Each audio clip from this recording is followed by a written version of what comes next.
Matapos imbitahan ng boys and girls, nagkwentuhan sina Elise at Maymay.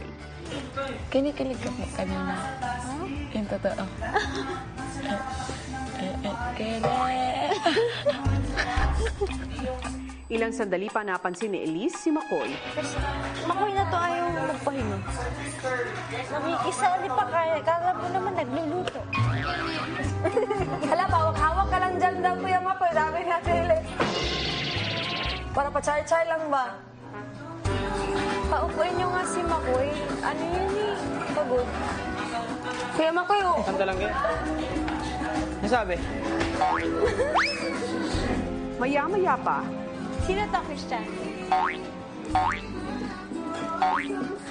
Kuya Makoy. Hi, sir. Ito. Ito lang. Ano? Ganun.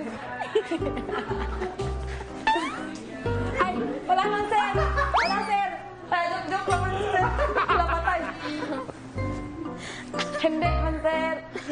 Ang kiti pa rin kahit ganyan po kayo. Correct!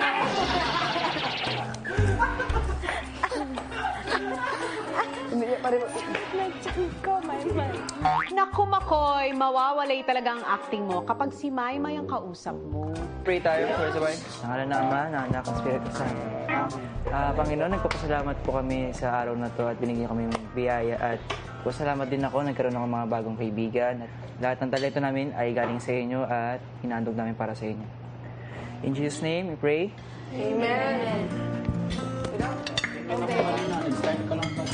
Biglang natanong ni Makoy ang mga naging kaganapan sa bahay bago pa sila dumating.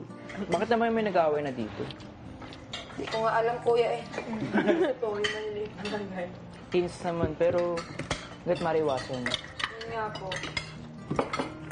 My heart is hurting, kuya, if Why? there is problem here. And then, And then, I want us to be happy always, ba? Sabi ko nga sa'yo, share mo yung ano yung pwede mong pagsabihan kasi mas maganda ka. Tsaka, try mo ano, pantay lang, huwag kang ano ng side. Ganun naman ginawa mo, diba? Opo. Matapos imbitahan ng boys and girls, nagkwentuhan sina Elise at Maymay. Kinikilig ka po kanina. Yung